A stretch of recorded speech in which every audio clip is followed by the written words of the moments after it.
I've got another episode of Hammer Meet Anvil here, this time with Oliver, a 3D artist and mapmaker involved in the creation of Basalt with Rizzle and Yanzel, which is a notable map from the MapCore Exotic Places mapping contest of last year.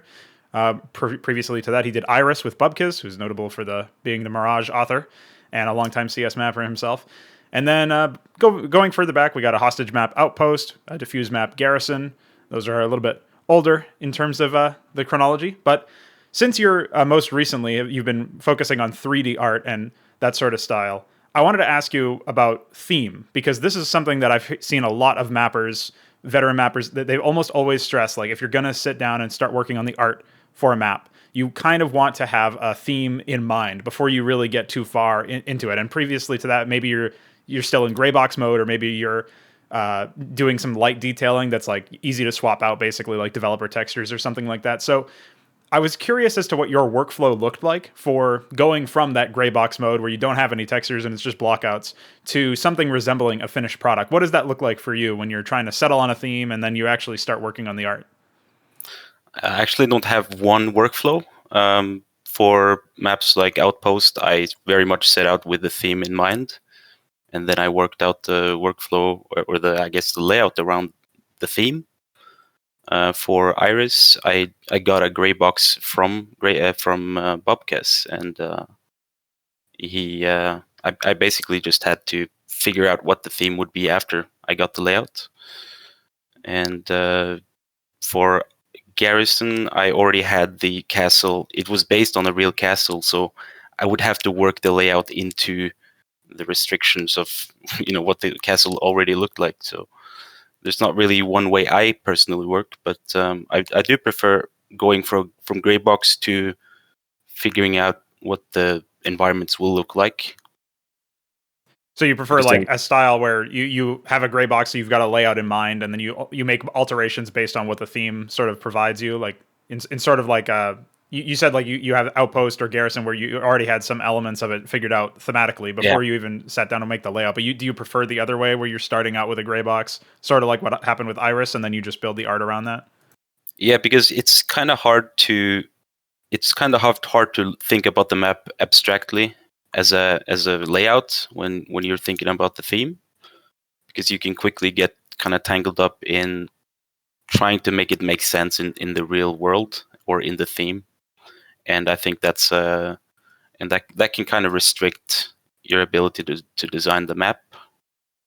Well, so that's a big point too. I wanted to. It sounds like a weird question to people who haven't done it a lot, I'm sure. But like, how impactful is a theme anyway in terms of what it means for gameplay? Like, layout is important, and to some degree, the theme can impact like more obvious things like color scheme, shape of props, which can dictate like cover and stuff like that. But on a more broad scale level, what you represent graphically, like the visuals that you provide, often dictate, I think, more than people immediately think of when it comes to gameplay. Like when I'm working on something in StarCraft, which is the game that I mostly am editing maps for, when I sit down to like try to add a new unit to the game, which would be like the equivalent of adding a new gun to Counter-Strike or something to that effect, I almost don't really know what kind of what kind of gameplay effect it can have until I see a potential graphic for it, and then I can be like, oh, well, based on that graphic, like it looks like it would be this threatening or this kind of combat role or something like that. And so I guess a corollary for Counter-Strike mapping would be like, if you don't really know what the centerpiece to a bomb site is or something like that until you decide on a direction for the art for that particular prop or for that particular piece, like you almost don't really know how the map is going to play out in the same sense. Yeah. How impactful do you think that sort of approach is when you're trying to decide on theme? Like how much does it change the gameplay of the map itself? It's easy to just say that the theme is just the selling point of the map and just try to entice the player to play your particular map. So it's but it actually is very impactful in terms of callouts and for Iris, I really wanted to have to the player to be able to intuitively call out what they see. So each area of the map have some unique elements or color or architecture, so that it is quite easy to just say, there's one guy by the diner, or some guy by this truck or ice cream machine here. It's quite intuitive to just yell it out like intuitively where you are as a player. And that way you don't really need to remember any of the callouts, because it's quite obvious where the player is. But also visibility wise, theme can have a big impact. So if you have a dark, like a dark cave, it's obvious. It's kind of difficult to design for visibility. And maps like that dome map, Biome, yeah, that had some walls, some interior cave walls that he painted white, and that's a good solution for just visibility. And sometimes you just design something that don't really make sense, but for a Counter-Strike, it just needs to be much brighter in this particular spot, and yes. The player don't really care. Yeah, of course. I was actually curious about what the decision making was for some of the player models themselves, because before skins, I mean, that was the only way to even have customization as far as the player models go. So like for example, in Iris, and just in general more recently in some of the custom maps that have come out like Engage, I've noticed that people have been using I call them Antifa, but whatever they are, like the masked guys that are Anarchists. Anarchists, yeah, that's their game code. So the I've seen that model come up as terrorist models more often. I've obviously seen people use like the FBI models because those are more recent and generally they have pretty decent like visibility and uniqueness to them with enough of like a custom flair that feels like they're a little bit higher detailed than some of the other ones. So like, yeah. what was your decision making? Did you have any say in, for example, Iris or Basalt as far as like which models go? Was it just something visibility wise, or did you think it tied into the theme of the map? I really just think it fits the theme, because I really just wanted to have American terrorist or anti-terrorists, right? And but for visibility, I think just having a contrast between both the player models is important. So for the terrorists on Dust 2, I think they have white tunics or just some vest, and that the CTs are black. So I think there's a certain psychology that goes into deciding whether a player that comes out of a corner is a threat or not, and having a contrast really helps, I think. But for that particular map, I just decided because of the theme and just wanted to have something American in it. I've had some people complain about it, but unless Valve cares, unless Valve tells me to do it, I'm just gonna leave it there. Well, Valve, of course, I mean, they put the models in the game, so they're there for people to use, right? What I'm curious about actually is like, I think this is something that was Source was really past my time. Like, I never really got into it. I only got into Counter-Strike like well after the fact. But I do believe that custom player models were like more common in Source, and obviously, in order to import it into CS:GO, as far as I understand, you basically have to mod the game, which obviously would be outside the remit of like just loading up a map from the console, like most people do. So, I was curious as to like, it's kind of a hypothetical or like a what if, but do you think that there would be more interesting themes being played up if the player models themselves could express more different things? Like, have you had any ideas where you're like, oh, if I could just change this thing about the player model, or just like completely import something else or make something from scratch, like would that have set apart some more maps in your opinion? Well, FMPone did it for Sub-Zero. Right, yeah. He made some custom, but I don't think they got in the game. I'm not No, sure. they were reverted afterwards, which was, I thought, a pretty big shame when it was officially added to the map pool a while Yeah, back. I'm not sure why Valve is doing that. But I think just having more expressiveness in the player models can have a negative impact if the player models that CS:GO has right now have a lot of gray tones, or I guess green tones because of the camo, and certain maps that are already green, they got very impacted by that. Yes. But I mean, just if you had some weird skins like camo on the pants, or a logo on the back of a player model's shirt, I don't think that would be very disruptive to the gameplay. It might actually help in some ways. I'm not sure what.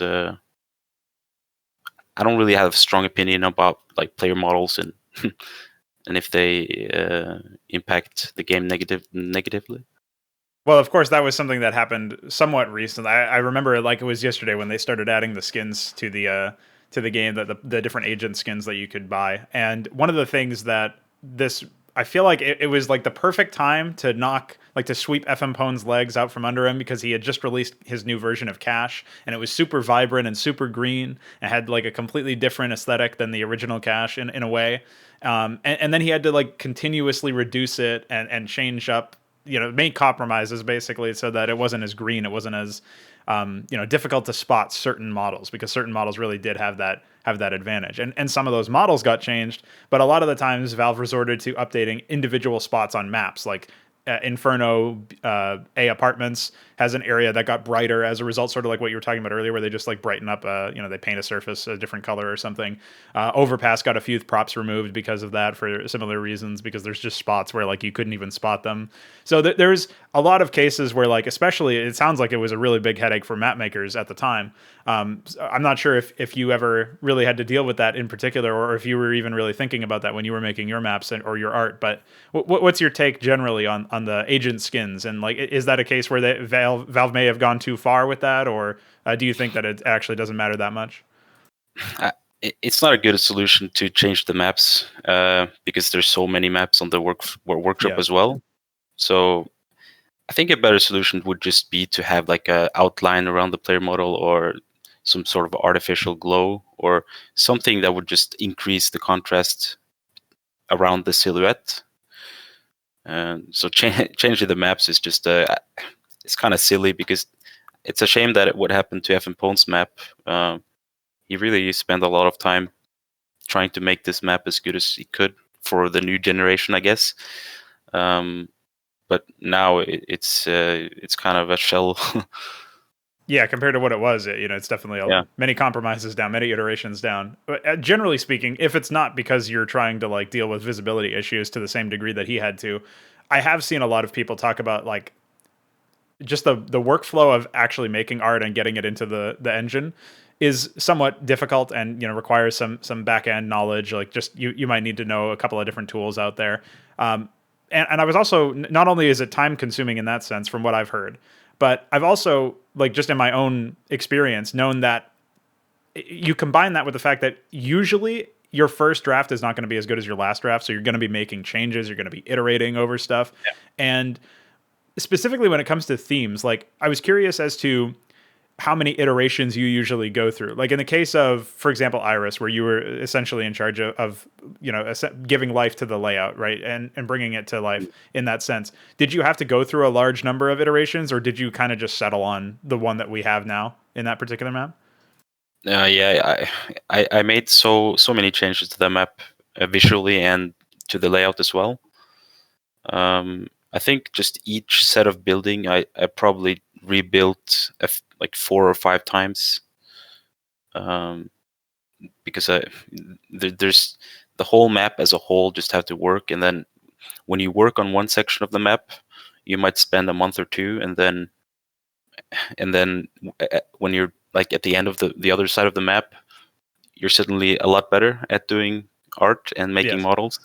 And then you're always irritated, and you want to go back and revisit everything that you did. And so it kind of goes back and forth like that.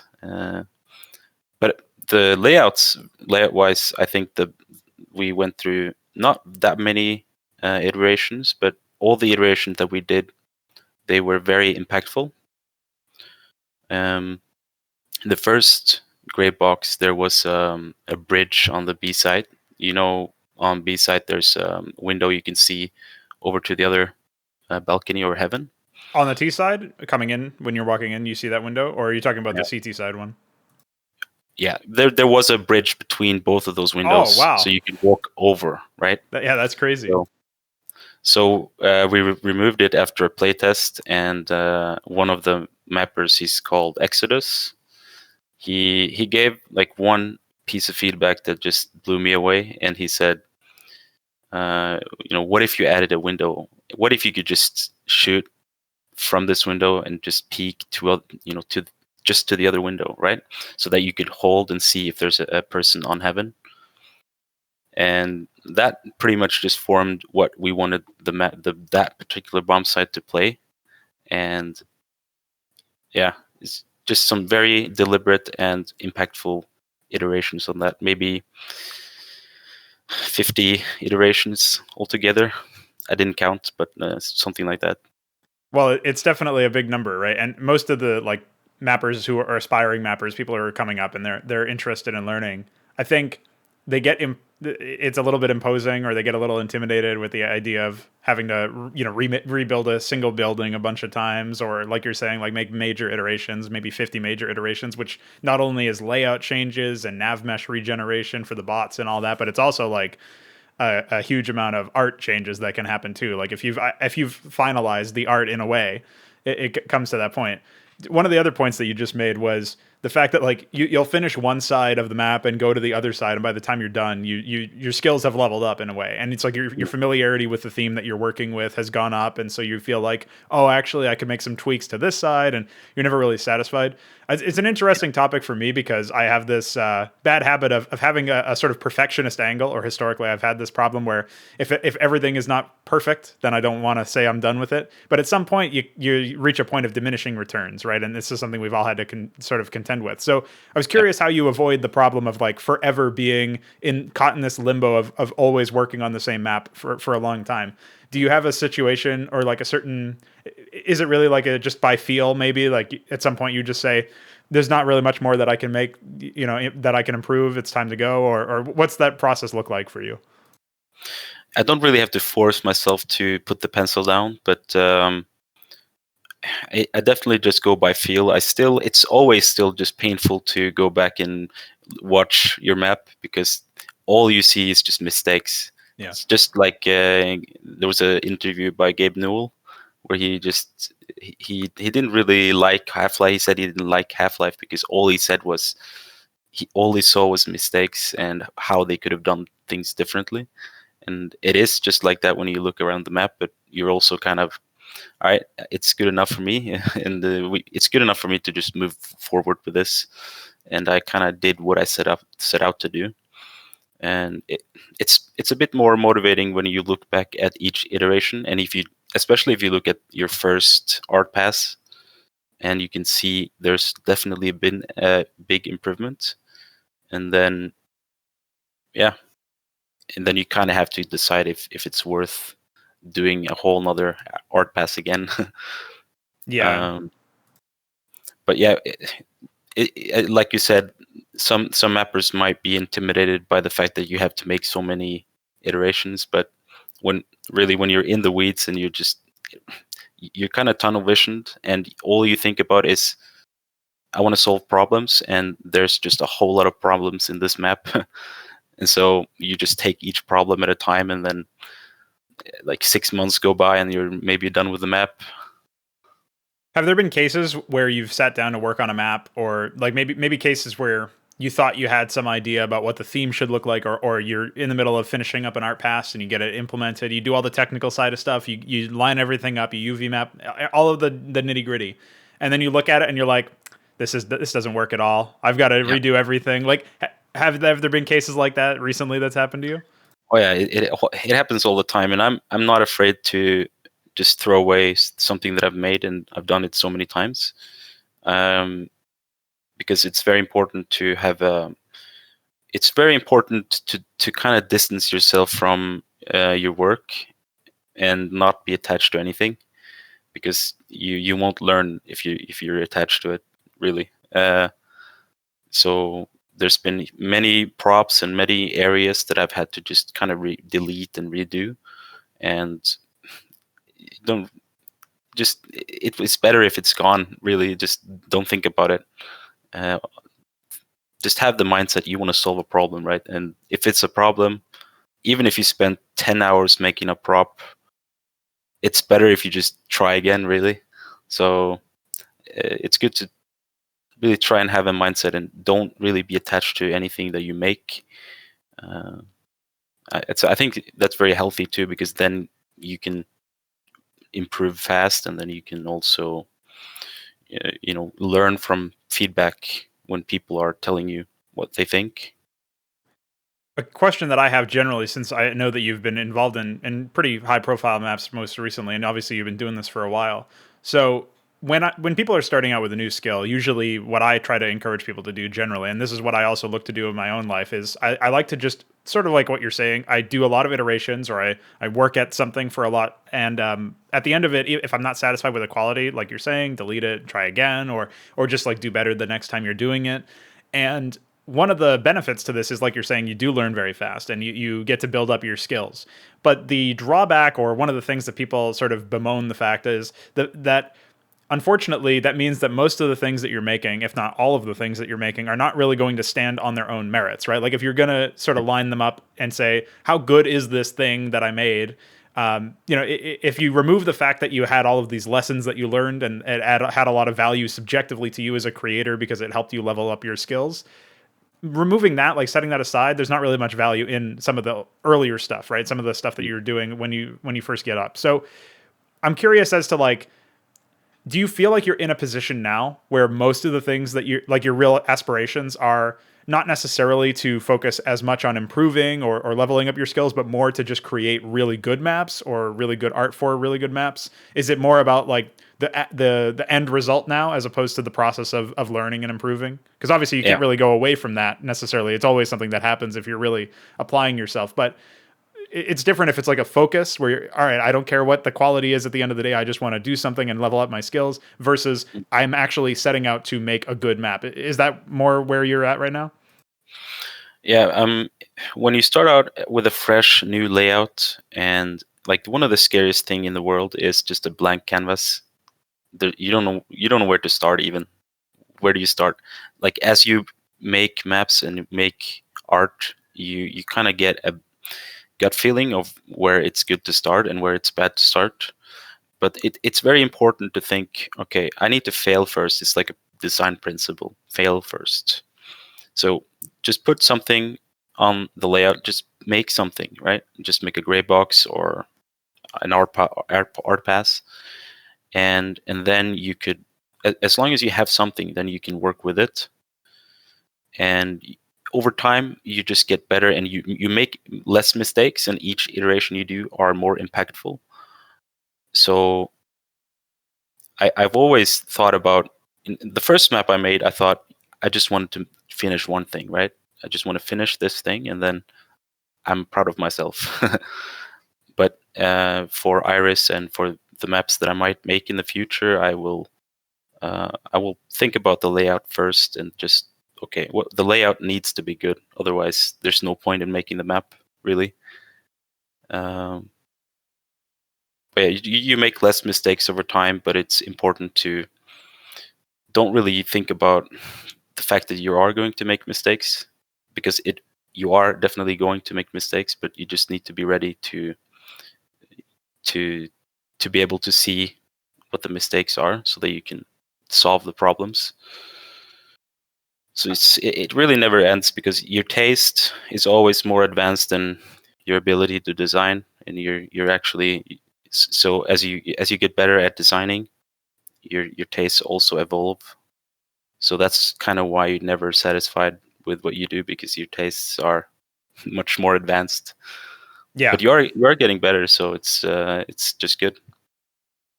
Well, I'm curious now, because you said earlier, just now, that the way that you phrased it, it's like as you're getting better with your skills, like your aspirations get higher, like you're shooting, you're aiming higher, and it's like, oh, I'm still not there yet because now my goals are higher than they were before. I was curious as to like, if you compare Iris and Basalt, which are the recently those are the maps that you've been involved with. I was curious as to how you would characterize those. Like, are those, in essence, were you aiming the highest with those particular maps that you've aimed before? Like, was there something about that, the themes for those maps or the layouts there, that you feel like the initial objective was really lofty? Like, it was, oh wow, I don't know if I can do this, but I'm going to give it a shot. Was that sort of the approach that you went in with it? Yeah, definitely with Iris, because I was working with BubkeZ, and he's already made Mirage, so it's a bit intimidating to work with a layout and then realized that okay, this is something that came after Mirage, right? Right. But I definitely wanted to push myself, and I wanted to do something new and interesting with the visuals and the colors and the theme, and just wanted to do something that wasn't done before. Partly because we wanted the map to have its own identity, and it's kind of me and BubkeZ personified as a map, because it's got a lot of the things that we like in the map, and he's very into cars, and there's a particular car that, like the Volvo PV444, is his favorite car in the world. So we made the map, the car in the map. So, and also for Basalt, that was a map that I kind of joined in the middle of the contest, because I was already working with Rizzle on another contest map, because he was going in with 2 maps, but he ended up submitting one. That was Basalt. So I kind of helped out at the end with the visual art style and adding some props like the communist tractor and whatnot. And for that map, the unique thing is that it's just a sterile, completely colorful, and just the most Counter-Strike map in Counter-Strike. Yes.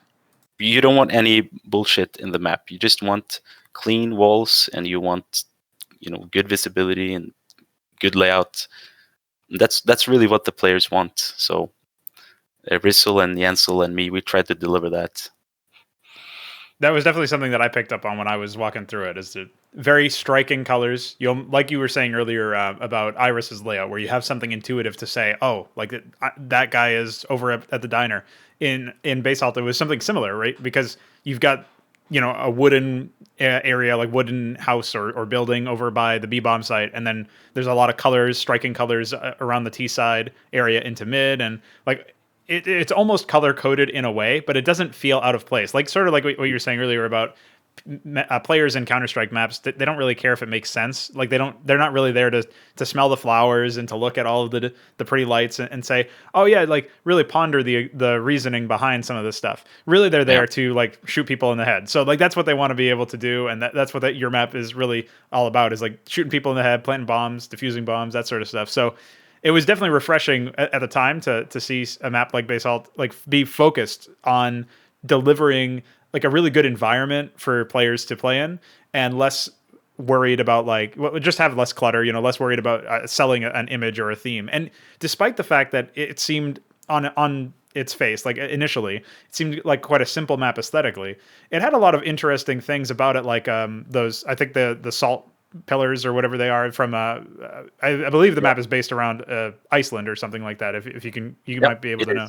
Okay, so that's something where it definitely sets it apart. It's got the giant lighthouse, it's clearly like it feels isolated because it's on an island, right? So it feels like, oh wow, we're like in the middle of nowhere, just on this island, and we're trying to bomb it. And like the theme imparts a certain amount of, like you say, it's like sterile in a way where there's not really that much going on, but it gives you this information about the map itself that, like, for me, when I was trying to retroactively like understand what the intention was behind a lot of the design decisions, I was able to come to a lot of conclusions, like, you guys are prioritizing visibility, you guys are really just trying to give us an interesting layout. Obviously, like, people were pretty fond of mid because of the fact that it was so unique compared to especially all the maps that are in the current map pool. But just in general, it was almost like if somebody tried to take the overpass connector area and just say, all right, let's make that our mid or something to that effect, right? Like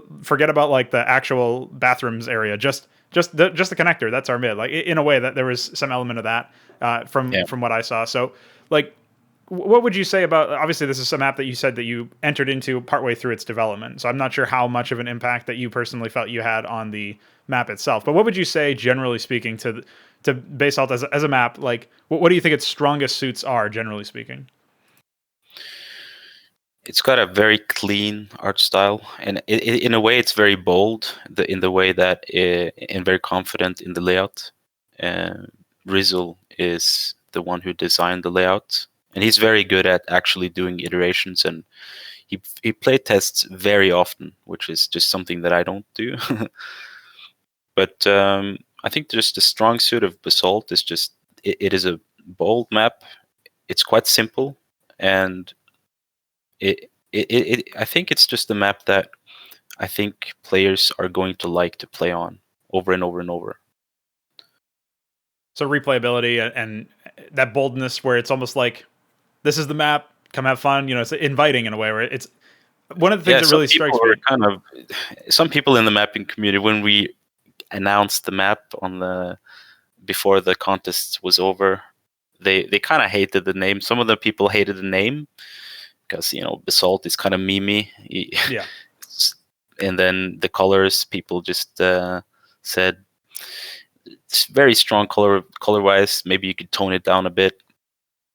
But no, I guess Rizzle and Jansel, they knew what they were making, and we knew what we were making. So we just kind of ignored that kind of feedback because this is just what we wanted to make, or I guess what they wanted to make. And yeah, I think it's very unique for the mapping, I guess, for the workshop mapping. That was actually more or less what I was going to ask next too, is because I've seen, obviously recently we had Anubis and Chlorine and Swamp added from that Exotic Places mapping contest. They were added in some capacity or another to the map pool. Like, people could play them in scrimmage, or they could play them in some of the casual modes. So I was curious as to your take on this, because when it comes to themes, some people have said that, you know, there's a lot more space to explore. You know, there's a lot more themes that people haven't really tapped into, or you could take somebody's theme that's like, somebody else has done this theme, and you could do a slightly different variation that still feels very fresh and very different depending on how you like execute on it. And on one hand, we have Anubis, which is very much like a sandy map. And even though its color grading is a little bit like, the tones are a little bit different than Mirage or Dust 2, most people are just going to look like, oh yeah, it's another sand map. You know what I mean? So like the theme, you know, unfortunately on a more like obvious level, or a more visceral level, people are going to look at it and kind of draw comparisons. I mean, it even has like a mid with double doors, so it must be Dust 2, you know, stuff like that, like the low hanging fruit as far as the feedback goes. But then we look at Chlorine, and it's like this wild theme park slash not really a swampy area, but jungle areas surrounding it. And it's like, are we playing in a theme park, or is it actually like, is this an Aztec ruin or something? Like, you almost don't know immediately. You've got to like walk through the map and really put it together. And in a way, it definitely strikes you as something different. Some people were drawing comparisons to Aztec, but even then, it kind of sets itself apart just very visually in a striking manner. And of course, Swamp, I mean, it's in the name, you know, Swamp, but it also has like that very unique theme in a different kind of way. So it seems like, just based on some of these examples that we've seen from the Exotic Places mapping contest and just in general, that, you know, mapping is still, there's a lot more area, a lot more ground to cover. You can explore a lot more things. Do you think that that's the case? Do you think it's like, you don't even have to get super abstract with themes, and you can still explore a good amount of stuff?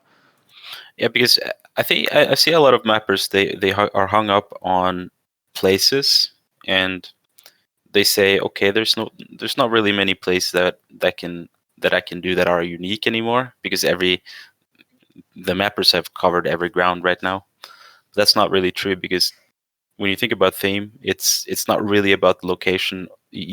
For Iris, pretty much the theme was cars, and then, okay, so cars, what can you do with a car in a city environment, right? So, you know, a car has to have maintenance. There's like a junkyard. You got like a diner with the gas pump. So we just wanted to have the theme be, okay, we wanted cars in this map, so let's try and make the car happen in a kind of American type of environment. So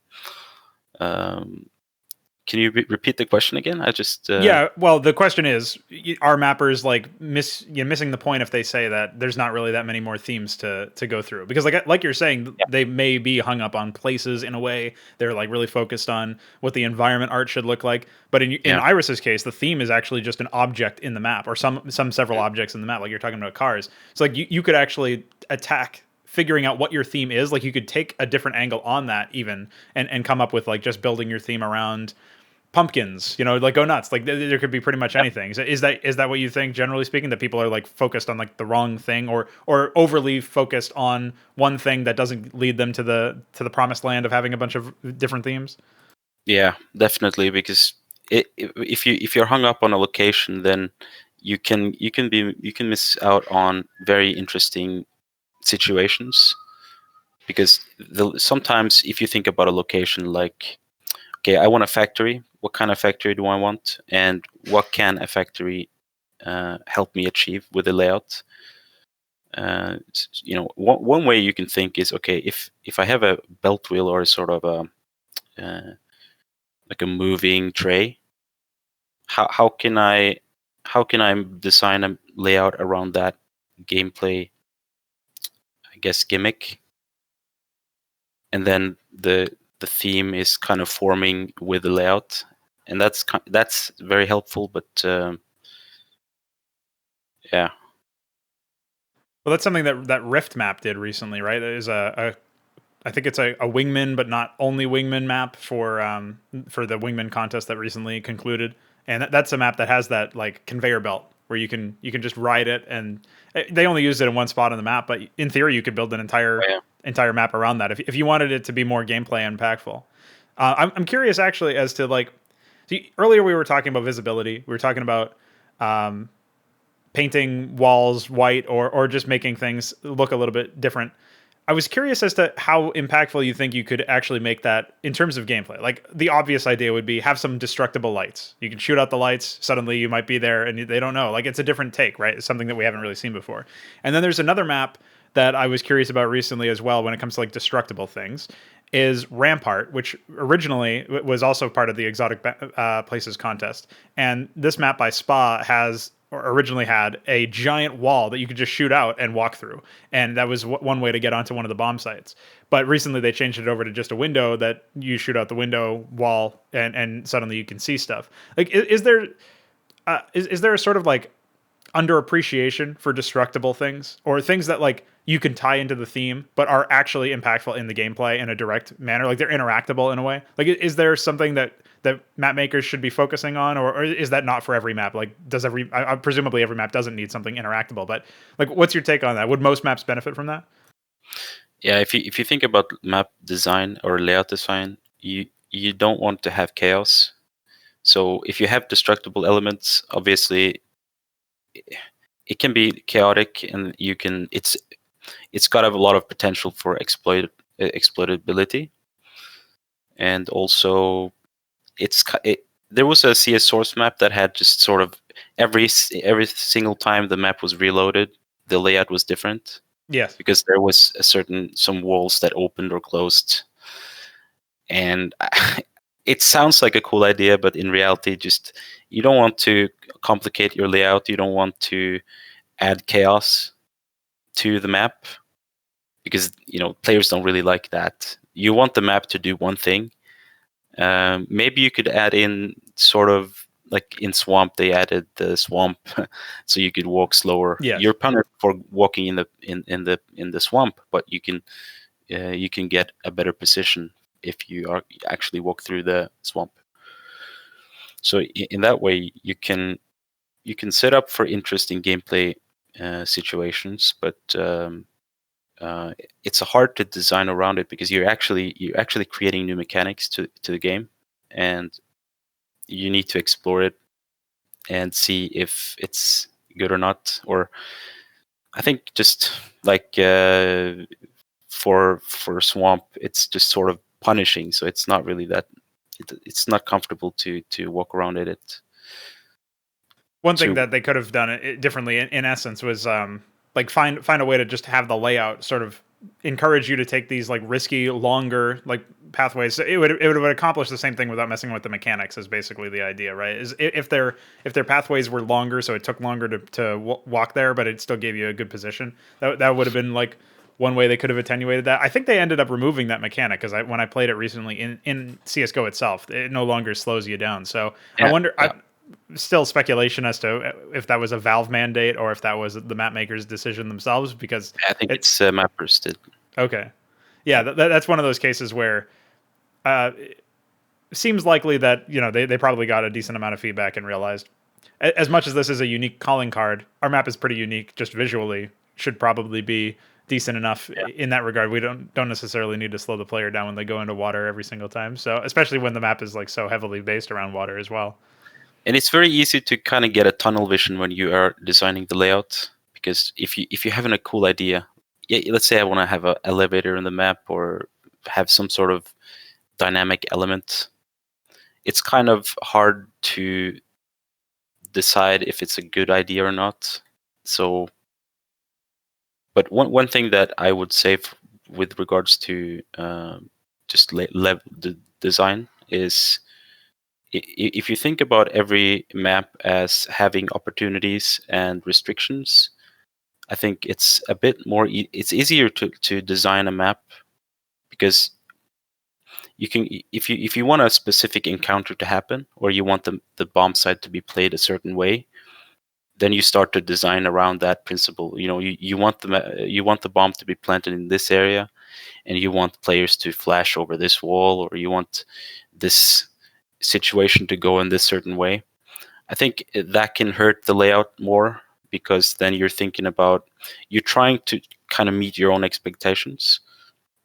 But if you go a level deeper and think, okay, I want to make interesting opportunities instead of making these specific engagements, I think then that's when you get good like flow for the player. Because if you have good flow of action, it means that you can pretty much perform whatever you want to do in the moment. So if you want to flash because of this particular situation requires it, you want to just kind of introduce and make the opportunity exist, instead of forcing the map to be played your way. Because if you want the map to be played your way, then you're kind of also, if you get feedback, you kind of think, okay, this feedback doesn't really go with the way that I'm thinking about the map.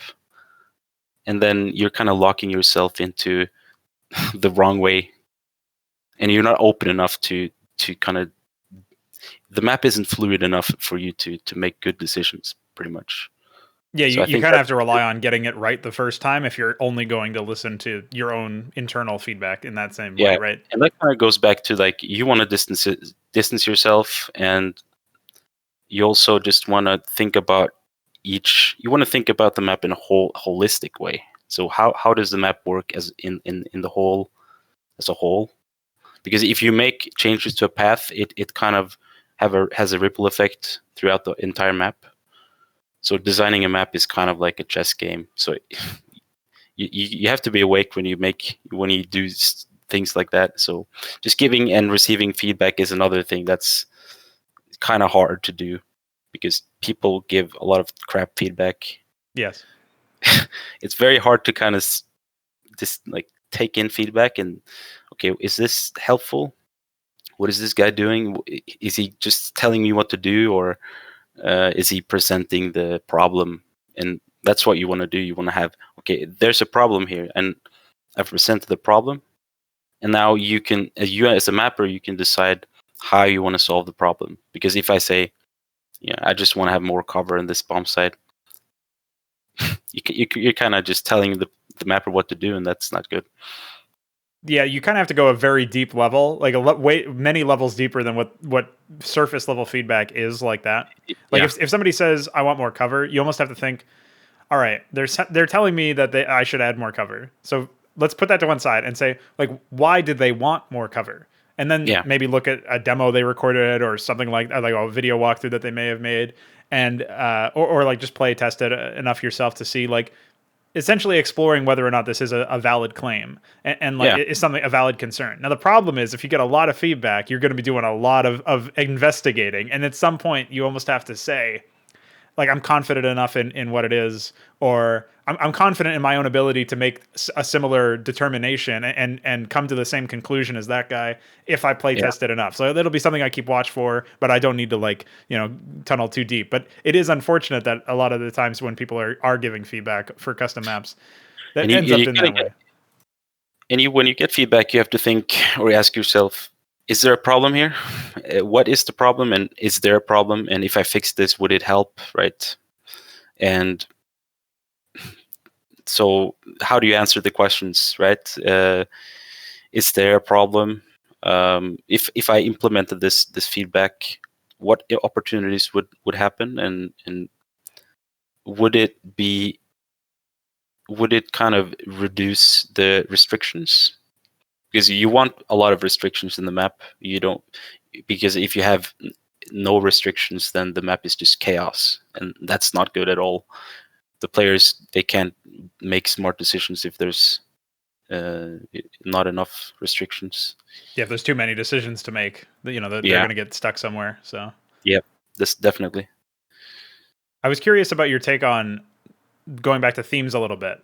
I've seen some maps in the workshop. Unfortunately, I'm blanking on the author's name, but there's a lot of maps that have like this very colorful, vibrant, almost like arcadey theme. Generally speaking, like they're very flat colors, like maybe a gradient or something like that. There's actually a map that he made called Gradient, if you want to look that one up. But there's a number of maps that I've seen, and a more high profile example of this would be the Omen Arena map, which is like a 1v1 or 2v2 or free-for-all arena map created, I don't remember by which tournament organizer, but it was actually used in that sense, as far as like it was some sort of show match. And so they have all of these vibrant colors. It's very much like it's almost like out of Tron or something like that, like in terms of the aesthetic. It's very very cyberpunk, you could say, and it's very much not like grounded in reality. It's like it's just a bunch of stuff that people put together, and it's thematically consistent, but the theme itself is outside of reality, outside of anything that we're used to in the Counter-Strike space.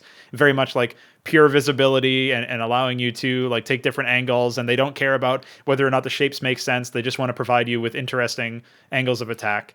Now, not necessarily going that far, but thinking in a more abstract space, do you think there's a lot of just potential for that sort of thing to not only find success in terms of being a good layout, but also like get picked up by the broader Counter-Strike community? Like, could a map with a really abstract art style be added to the official map pool in theory? Like, do you think there's potential for stuff like that? Yeah, it's kind of already happened with some of the space kind of maps, but they're not really played in the active duty sense. I don't think a very abstract map could be picked up as an active duty map, solely because Valve, they really care about consistency in visual, in the visual art, and they kind of also like, they tend to really like militarized kind of environments, but at the same time they also have put in maps like Zoo and maps like Thrill, which was like a theme park map essentially. So very colorful but not very abstract. It's very much kind of grounded in reality, and I think that's unfortunately a requirement for maps. If you wanted to innovate, I think you could really innovate if you had no restrictions and you could do very abstract type of layouts. I'm curious as to like, essentially in your own work, have you ever had an idea where you're like, that could be a really good theme, like that could make a really good map, but sort of brush up against this sort of thing, like, yeah, oh, it's too abstract, or it's too out there, or it wouldn't work for Counter-Strike? Have there been ideas like that you've had? Yeah, for sure. I had a map called Spotlight that I made. I didn't finish it. I was starting to detail the map. It was a hostage map that took place in a theater. So the problem is that the theme was too controversial for Counter-Strike. Oh, really? So and the idea is, it's such a good idea too, because what you're really doing is you're extracting, you're kind of going into the theater and then picking up the hostages and then dragging them out. And it's such a good idea for a map, like a layout. And the way I designed the map, I was really proud of, but I couldn't finish the map because Valve, they told me pretty much that no, they would never pick up a map like this, because there's been too many real life events that kind of would be really bad press for Valve. So almost too realistic in a way. It's like you went the other way, where it's too grounded in reality. We want something a little bit different. Yeah, for sure. So it's a very hard kind of balance to make, and they don't really have any guidelines for this. Of course, yeah. What they say is, it's up to you. You know, you kind of have to know about this. If it's stupid, then you should know it's stupid. You shouldn't make a map in an airport or like a movie theater. It doesn't work either, I think. Well, it's interesting too because there was a concert map, a hostage map that was themed around a concert. I don't remember the exact name. It might actually just be DE concert or a CS concert. But yeah, so like that's a case where I wonder if the mapper was told, "Oh, we're not going to take this by Valve," but did it anyway. Is that? Do you know? I mean, obviously that's a very specific case, but like in a way, there's still nothing really. Oh, go ahead. He was told Rizzle. He was told that because of the theme, they could not put it in the game. So okay. He was told the exact same thing as me, I think, but I think he got a lot more feedback, and he was given an opportunity to really change the map so it wasn't set in an amphitheater. But that's impossible to do. You would have to pretty much change a lot about the layout. It's unlikely that you'd have anything close to the same layout, but a completely different theme. You know what I mean? So it's almost impossible to have. A lot of Left 4 Dead props from. There's a level in Left 4 Dead that's it's called, I think, Dark Theater or Dark something, and that's got a big amphitheater in Left 4 Dead. So I'm not sure why they are okaying it for Left 4 Dead and not for Counter-Strike. It makes sense, but it sucks because it's such a good opportunity for a layout. Yeah, of course. I mean, people like maps that feel that have that hyper realistic feel where it's real, but it's not like there's enough liberties taken where because there's very few places in real life that would play out really well as a Counter-Strike map with no changes. Like you kind of have to make it like make the props a little smaller so you can jump on them, or change the way that certain things are laid out so you have good angles. So of course there has to be some changes, but there are a lot of just cases that are very relatable. People have been to concerts or theaters plenty of times. Most of the time, like if you're playing Counter-Strike, you've probably experienced something like this, so it can have that visceral impact where it feels very, very grounded in that way, in a positive way that does benefit the map in general. And unfortunately, this is news to me personally, but it is unfortunate that you have some political or whatever you'd call it, like PR restrictions on what maps that you can actually go ahead with theme wise. I think also like China as a theme is also considered to be controversial.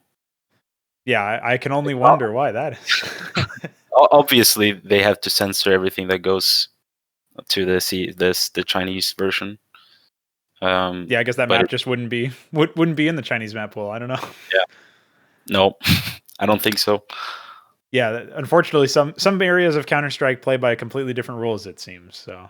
It's yeah, and if something would have happened to Venice tomorrow, I wonder what would happen, because there's a map that Canals is a 1-to-1 replication of Venice. Yeah, of course, and I'm not sure if it's still in. It is in like one of the reserve groups because I just played on it recently. So it's in the game. So they probably would have taken the map down. I don't know, but they don't really have specific guidelines on this thing, and they don't really talk to mappers unless we ask them specific questions. So you kind of just have to use your best judgment. When it comes to the other maps that are in the map pool, be it active duty or reserve, whatever you think, even if it's not in either of those, but it has been in the map pool at some point, I was curious as to what you thought, like which maps essentially had the best theme. So like we got Dust 2, Nuke, Vertigo, Train, Mirage, Inferno, Overpass. Like those are the active duty pools.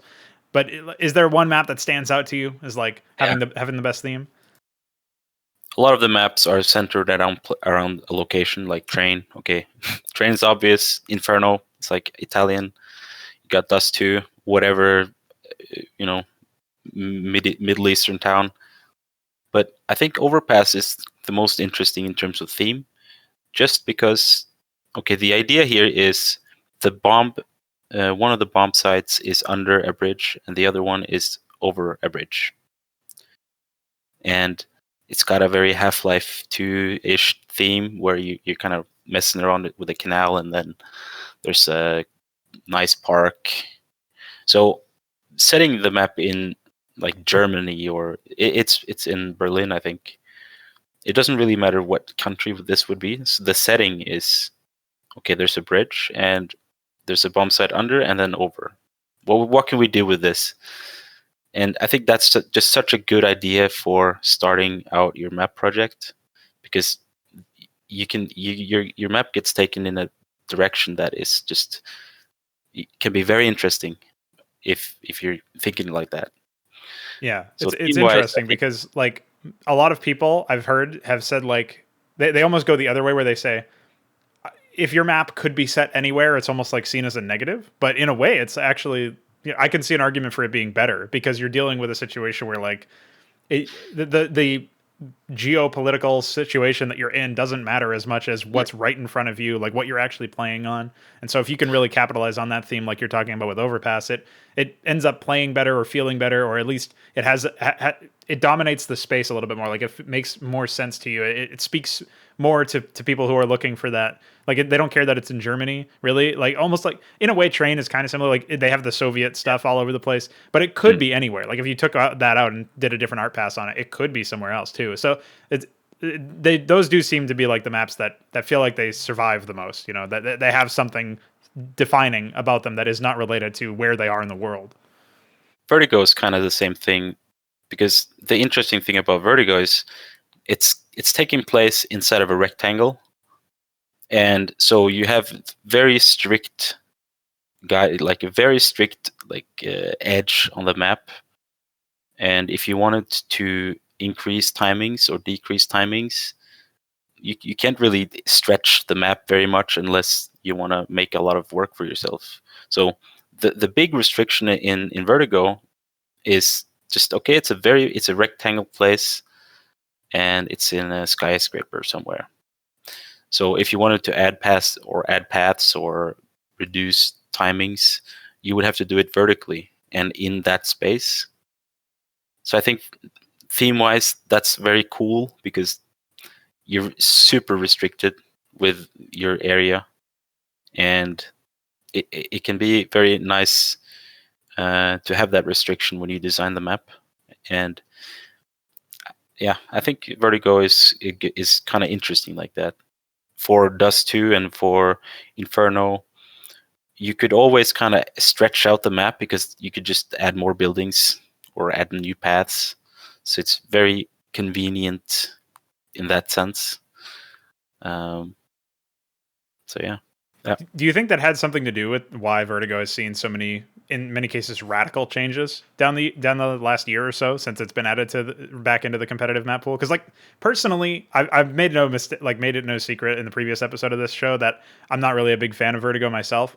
Mostly because of the fact that, like you were saying, tying it back to when you were talking about agent skins and changing the map instead of changing the skins. It's like a Band-Aid fix. It doesn't really address the root cause. And a lot of the things that happen in Vertigo seem to be like, we're going to sort of contort and torture this layout until it serves the gameplay that we want. Sort of like, Pullman in the previous episode said that the ladder room feels like a giant afterthought, because it's literally just like a straight shot up, and it feels really weird and almost like it's not fully attached to the rest of the map, which is a criticism that I personally agree with. But I also feel like if you're going to talk about like themes and tying that into gameplay, I almost wish that they had gone crazier with it. And obviously everybody was complaining about falling off the edge, but like, make it maybe there should be like a fast rotation that you could possibly pull off by, in the previous version you could like jump off of one floor and back down to another. Like if you're skilled enough in movement, you could actually do that. And I feel like something similar to that could be possible, but maybe there's like,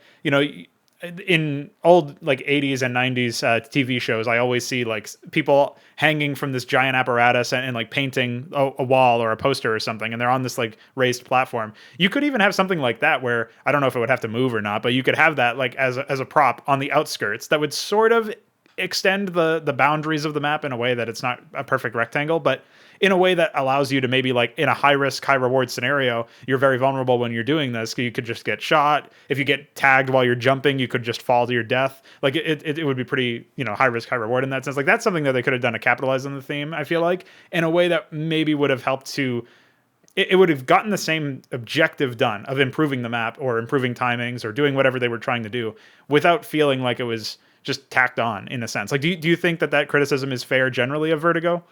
Yeah.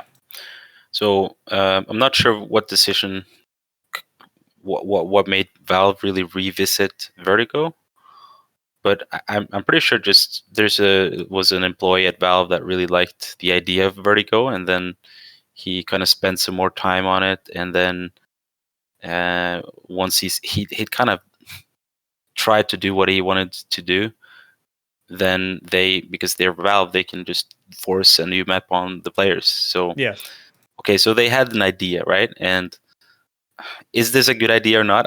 I'm not. We're not sure yet if Vertigo can be a super good map or not. It happened to Overpass, so but it's a good pushing the map or forcing the map onto players is just a super good way of getting feedback. So I'm sure Valve it must be nice. It's a huge luxury for them. They could just instantly get millions of playtests on any of their maps. And I think they should have done that with some other map than Vertigo, because okay, I think there's a limit to how good Vertigo can be, but there's also the kind of aspect of the map in the context of the map pool, because a map in a map pool has to play another role than a map in isolation. So what Vertigo has to offer has to be unique enough so that it kind of distinguishes itself from all the other 7 maps or the 6 other maps. So I think they are making decisions on the basis of the map pool itself, because otherwise they wouldn't have changed cache with Vertigo. Well, that's another thing too, is because like if you're talking about comparing Vertigo to some of the other maps, right?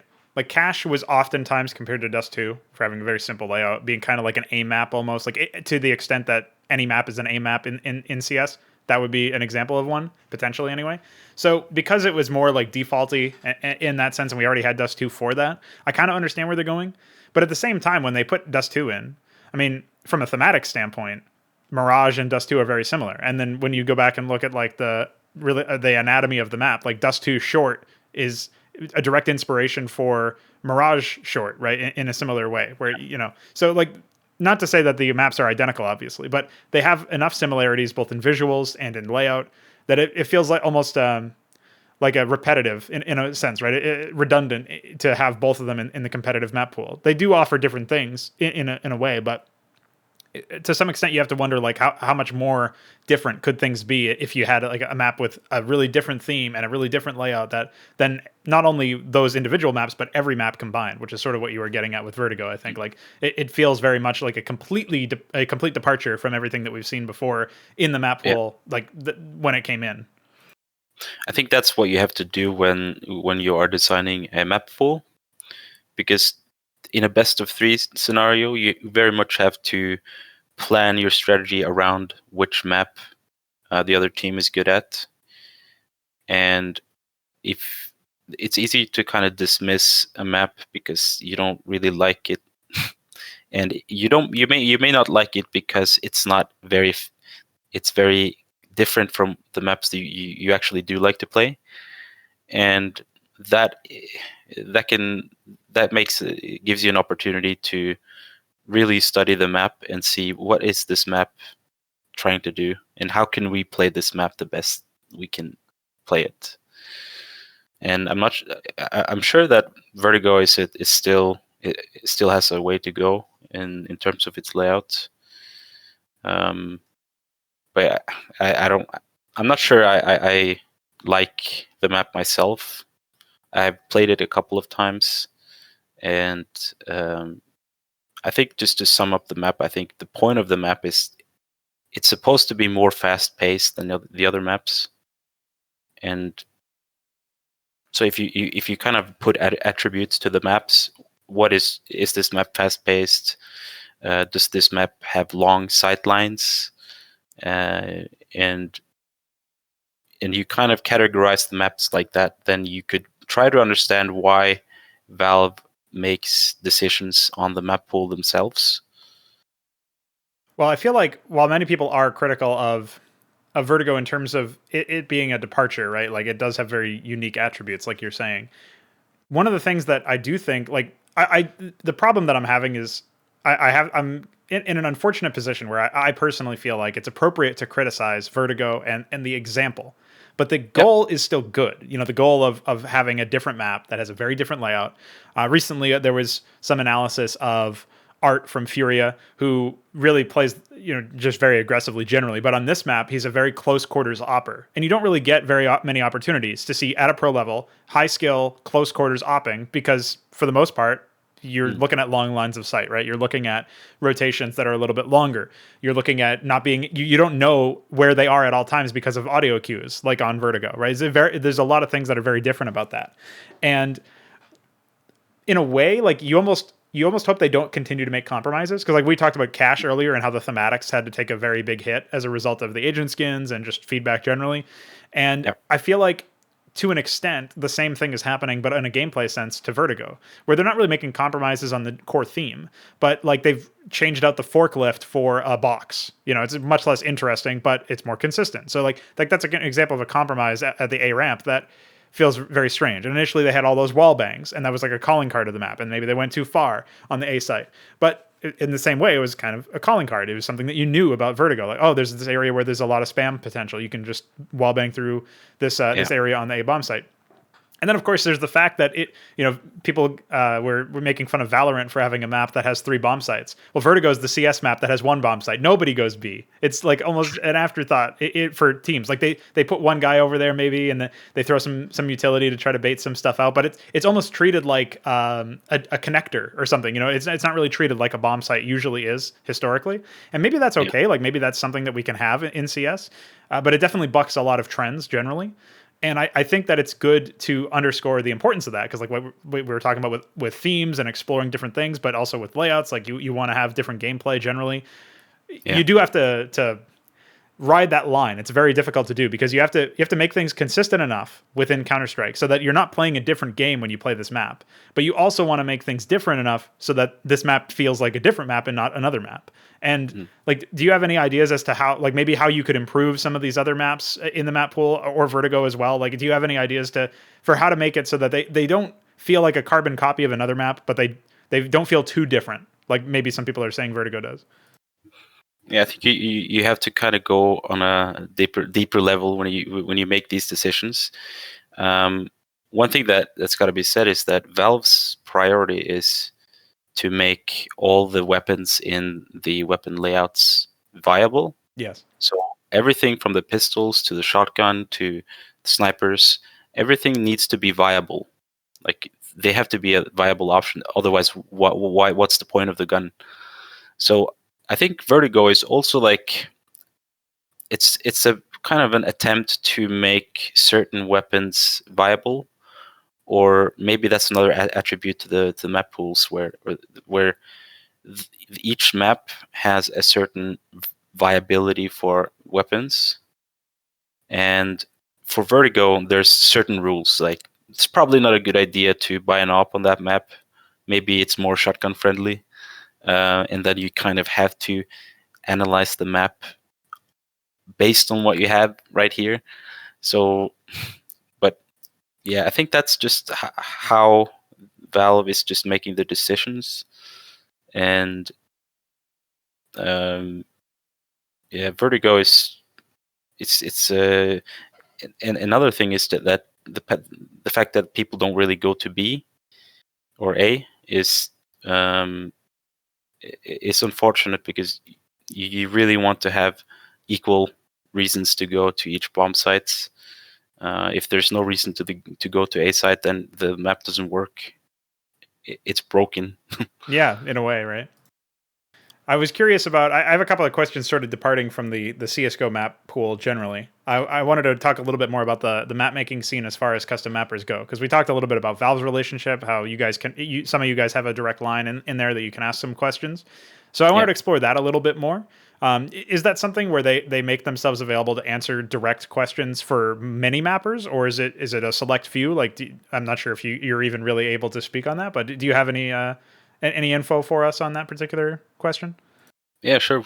I'm friends with one of the Valve employees, and they're happy to answer questions. So you can ask whatever you want, and they're quite happy to answer when they have time. Right. Yeah, I'm So, sure they're very busy. Generally speaking, I imagine there's yeah. not too many people working on Counter-Strike, right? So it's a smaller team as far as I understand compared to some of their other games. And some of the mappers are very forward, and they ask questions that they really talk to some of the employees very often, and I don't really do it myself. So if I have a question, then in the mapping circle, there's quite a lot of, we know kind of, we talk to each other. So if Valve is saying something interesting for the mapping community, then we share that between ourselves. Yeah, it gets around. That's cool. I mean, in a way, it helps you keep apprised of maybe what they're thinking, or Yeah. maybe somebody will. I'm not sure of all the details, but maybe somebody might say we're looking to change up the map pool on this day or something like that. Like you kind of get an understanding of what might be coming. Maybe a little bit of advance warning for any people who are looking to finalize some updates to their maps or something. They're like, oh, I got to do it real quick because they're Yeah, we coming in. definitely know when something is happening, and there's like a new. I heard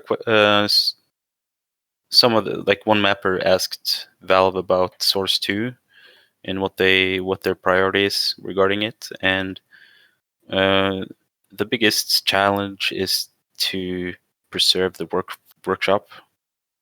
Oh So yeah, I'm if you sure, right?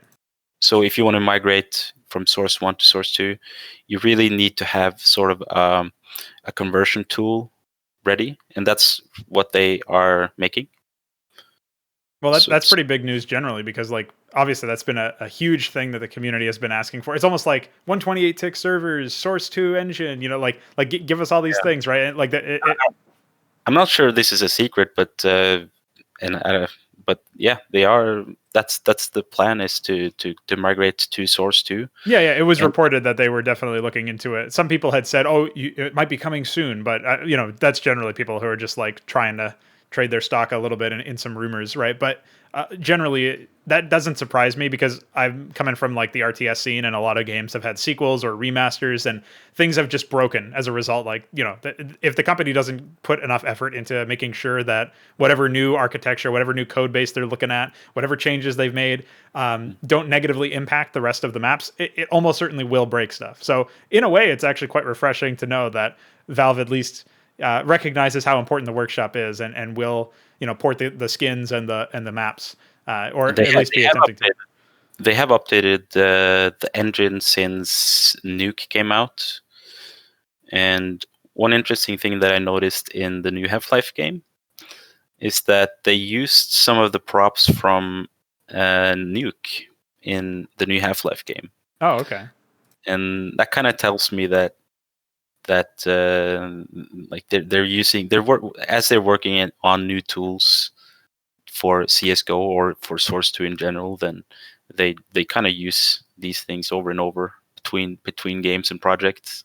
Yeah, it almost So makes you think if they've got the props already ready, maybe the map's already ready too. Like, who knows what internal progress they have going on there. So that's definitely cool. But one of the reasons why I was asking about the relationship or the communication between you guys and Valve is just because, like, Valve is notorious, and they have this PR generally on the more broad, like, community level, of not being very transparent, not talking to anybody. They don't really oftentimes come on talk shows, or they don't really like put out PR statements or anything. Like, for the most part, they just stick to whatever their updates are. If they have to weigh in on something, on like recently we had the coaching bug scandal in esports scene, and they had to come out and say something about that. And they also had to come out and talk about the major being canceled due to the pandemic. And so they'll make some announcements, but for the most part, they stay pretty silent. So just in my own personal take, like, it's very much a refreshing thing to hear that they are still talking to some people in the scene who are responsible for, in this case, creating community maps, which is obviously a big deal. Looking at a different angle, this is something where you hinted at it earlier, where you received this this gray box version of Iris from BubkeZ. I was curious how that partnership actually started. Did you get tapped by him? Did he come to you, or did you say, "Hey, are you working on a map? Do you need art?" Or was it like some sort of in between where, like, you may have saw that he was asking for an artist or something like that? How did that partnership come up? he kind of did ask for partnering up with someone, but he hasn't decided on anyone yet.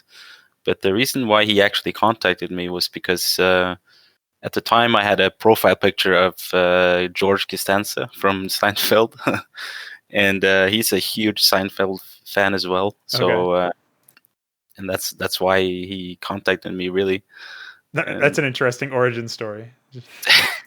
And the fact that I'm Norwegian makes it easier for him to communicate with me, so we can talk together and say in our native language.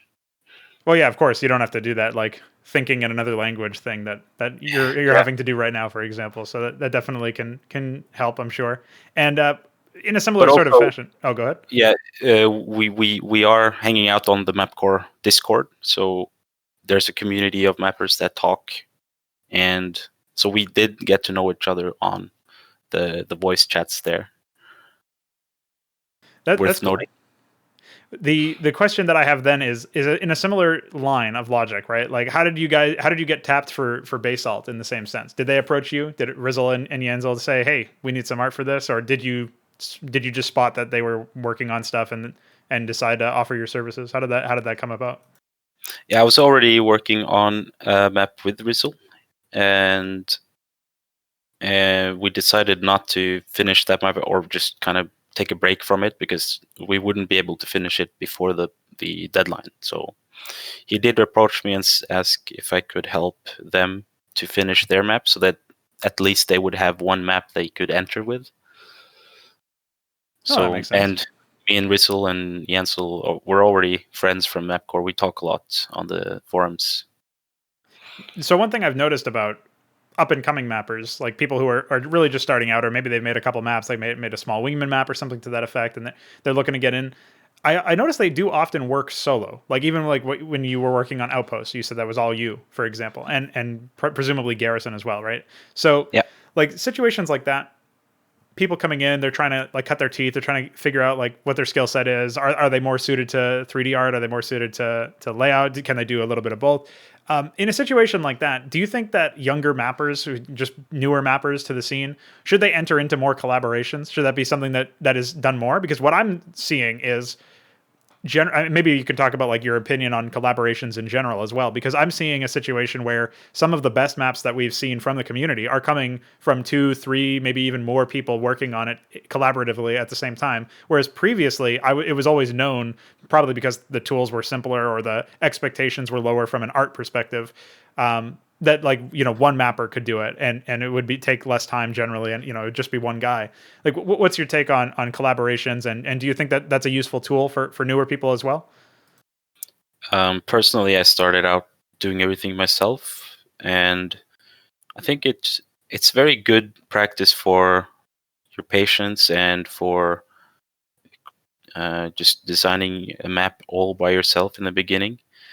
Like, collaborating with people is very fun, and it's very good for the motivation for making the map. But like, a good sign is that the most resilient mappers all have made a map on their own, and they have finished something on their own. And if you want to collaborate with someone, you kind of have to have some kind of trust, or, you know, if you want to contribute to a map, who are you and why should we work with you? So if you have already made something, then it's much easier to get into collaborations. So I think that's kind of what's going on with the mapping. But as an advice, I think just go for whatever you feel like doing. If you have a group of completely new mappers, I'm not sure if it's better to collaborate or work alone. But as long as you're able to finish something, that's good. Well, one of the concerns that people I've seen, like the counter argument to collaborations generally, right, is like maybe somebody has a difference of opinion and they decide to take them, like they want to do something different and it can't be resolved. Or maybe it's like somebody's not working as hard, or they're not as dedicated and like dragging people down, or not pulling their weight in the same way. So to that point, like, does it make more sense in that sense for newer people who are not yet established? Like they kind of need to show, like you were saying, they kind of need to establish a reputation and say, like, I'm good for this kind of stuff. Like, this is what I've been able to show off my skill set in, and I I'm dedicated because I've made X number of maps or something like that. Like, is it maybe better in that sense to maybe at least get a couple maps under your belt before you go looking to make the next big thing with somebody else? Yeah, I think that's a good idea, because then if you have complete creative freedom over what you have to make, it's very freeing, and I think it's more likely that you will finish a project because you're not actually fighting with your other teammates or with the people you're collaborating with. And it's kind of a tug of war in that sense. You push your idea, and you have an idea of what the map is going to be. And then there's also like the question of responsibility. Who is responsible for the layout in the end? And if the map is made, who is responsible for the layout? Who takes the credit? And all that kind of stuff can create drama between collaborators. So I think just it's a good idea to make something on your own, for sure. Without stepping too far into like the negative territory, I did want to ask you, like, are there like a couple of hot button issues or things that like you feel people often, like, mistakes people often make in the custom mapping community? Are there things that maybe you think, as a general piece of advice, like, people should stop doing X and start doing Y? Like, is there a case where like maybe there's a common set of mistakes that happen that you think could be avoided? Yeah, stop drawing layouts on paper and start building the map in Hammer. That's a good idea. A layout on paper is actually worthless in my eyes. If somebody presents me with a paper drawing and wants feedback on it, then I don't really know what to say. It's really nothing to say about the layout. So do more of just start building the gray box in the editor, and start playtesting as soon as you can, because you really want to fail first and then spend more time before you ask for feedback. I see a lot of new people, they ask for feedback on like everything they do almost, and it's very annoying to see it.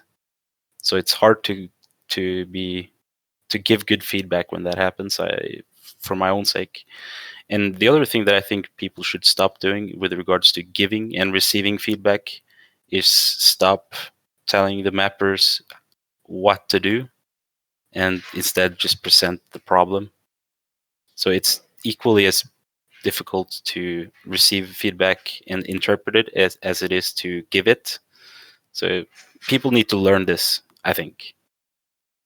If there was somebody out there who's watching this and they've come to towards the back end of the interview, and they're wondering, where should I start? You know, maybe I want to get some mapping done, or I want to get some artwork done, or something to that effect. What would you suggest as far as like where they should begin? Should they just get started and figure it out along the way, or is there like are there a couple of tricks or tactics that you have to really like sort of shorten the learning curve?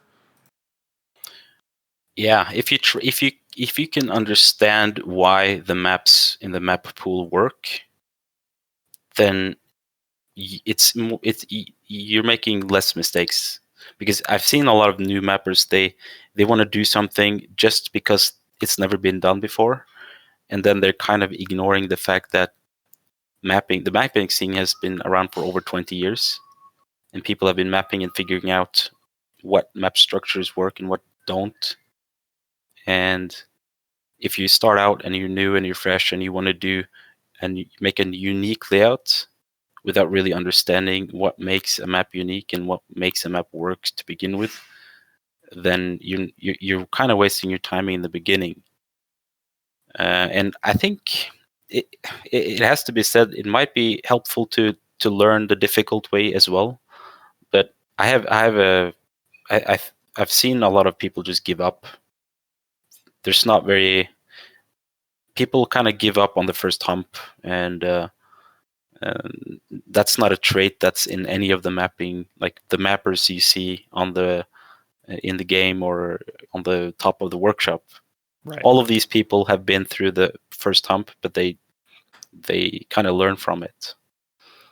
So yeah, you almost have to wonder if, you know, if they were going to give up that easily. You know, it sounds harsh to say, but would they really have gone on to make anything that high quality? You know, if they were going to give up at that particular example, like if they're not willing to, like you're saying, fail first and learn from that. No, you really have to have that in you to be able to make that masterpiece. I've seen some kind of mappers. I would call them postmodern mappers because they all they do is they want to kind of sway away from the norm and make something that's unique, and they're totally ignoring why the other maps worked in the first place. So you're kind of chasing your tail in that way, I think. Well, I'll corroborate that to some extent from my own neck of the woods, because when it comes to making like custom maps for StarCraft, something that people have often done is, I mean, it's a kind of an extreme example. I can't really think of an example off the top of my head that would match up with Counter-Strike, but like people will say, you know, StarCraft's an RTS. It's about building a base. It's about building an army. It's about harvesting resources. And then they'll make a map where you control like one guy or a couple of guys, and you're just walking around a map, and there's like nothing really happening. And like that happens more often than you would think. And that's a case where, very extreme in terms of a departure from the original gameplay loop. But the idea of postmodern mappers, I think, is a good way to sum them up, right? It's a good way to sort of call out the behavior in a sense, because they're almost reinventing the wheel, or trying to, without really understanding what makes the wheel good, like what really adds value to it, and they do so at their own peril, because they might build a lot of bad habits that they then have to unlearn if they do want to continue working in the space. In that sense, I think so. I've got a couple of personal questions for you, a little bit about your future plans when it comes to CSGO and even after that. Are you working on any maps currently? Do you have anything you want to share with us about what you're currently messing around with? I have been taking a bit of a break from CSGO after the last contest, but I have replaced it with I'm a bit interested in making maps for Half-Life Alyx. So single player experiences. I have designed a map for it on paper, and like I should say I shouldn't do, but I have put it in the engine as well. But and beside that, I also am working as a 3D artist, and I'm not in like gaming, but more in terms of 3D visualization. So I've used CS:GO as a starting point for seeing where I want to go career wise, and so far I'm kind of pivoting towards 3D environment art and 3D design. So for future projects, I'm working on like digital twins for like machines and stuff. Do you feel like you have any unfinished business left in Counter-Strike? Because like you're saying, you're using it as a bit of a jumping off point. But is there some layout or some art or something like that you still want to help create that you haven't yet been able to, and you won't necessarily be satisfied until that happens? Like, you think you'll come back to working a little bit more on CS maps in the near future? Yeah, I have unfinished business with Outpost. I was going to. I actually did remake the entire map, and I have a remake kind of done. But I want to remake it again because I'm not happy with the way it is. And yeah, so if I get a map in the game, either Basalt or Iris or anything, I'm gonna finish Outpost. Nice. Yeah. Do you have any plans for, like you talked about digital twins for machines? Do you have any plans for anything more concrete than that, or anything in addition to that, as far as outside of Counter-Strike, like what you want to do for the future? Yeah, I'm very interested in procedural workflows and creating. Yeah, I'm not sure how much I can say, but it's I'm very interested in learning new 3D tools like Houdini, and I'm using Substance Designer a lot, and 3ds Max, and I really want to see where I can use my what I learned from mapping in terms of solving problems in the real world. So a lot of a lot of the 3D work that I want to do is related to architecture as well.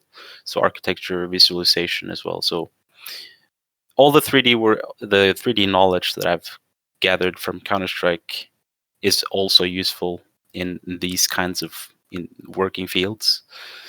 So, and CSGO is not really a place where you can work because you're at Valve's mercy when it comes to these decisions, and if they don't like your map, then there's no money to be had. So, but it's still valuable to map and make maps, because you never know what kind of opportunities can come from that. Now, this is something I'm not sure if it's been discussed elsewhere, but I was curious as to, like you mentioned there, if Valve doesn't really like your map, there's no money to be made. Are they compensating mappers for when they end up having maps in the map pool, or are they hiring them on for a certain amount of time? Like, what are the? I don't know if you could really reveal the financials in that sense, but what are the circumstances there? I have no NDAs on this, so it's fine. Okay. The way that they pay mappers is before the new UI update, they paid them a flat sum, I think, or I think it was a monthly or weekly sum. And this is for like IP rights or something to that effect for the map, or I assume they probably have the IP rights, but it must just be like for rights to continue using the map. When it was operations, they got a portion of the key sales. Right. So I think an official number was about $20,000 per map, and that's a Valve reported number. Okay. And now the system is a bit different because they've introduced a payment system into the game. So mappers get paid every day the map is in the game. I don't know how the payment is made, or how much, but I do know that the mappers are not very happy about the payment. Compared to what it was before? Compared to what skin makers are making. I think they're making maybe double what mappers are making. And you're also making more money in TF2 today. So wow. I think it's a discussion that mappers need to have with Valve, because it's not really okay, I think, to value like skins over maps. Of course. I was curious because, like, I know that they have, Inferno collection, or, stuff like that, where they name a case or a collection of skins after, a certain map. And I kind of thought that maybe that would be one way to sort of split the value. Like, you get the skin maker gets some of the money, and then the map maker for that collection gets it. But I don't think that that's really been rolled out to many maps out there. They haven't really done that to the same extent, right? Like, try to like bridge the gap between the two. There's so many ways they could help out the mappers. They could maybe add like a sticker kind of thing where you pay for the sticker and the mappers get compensated.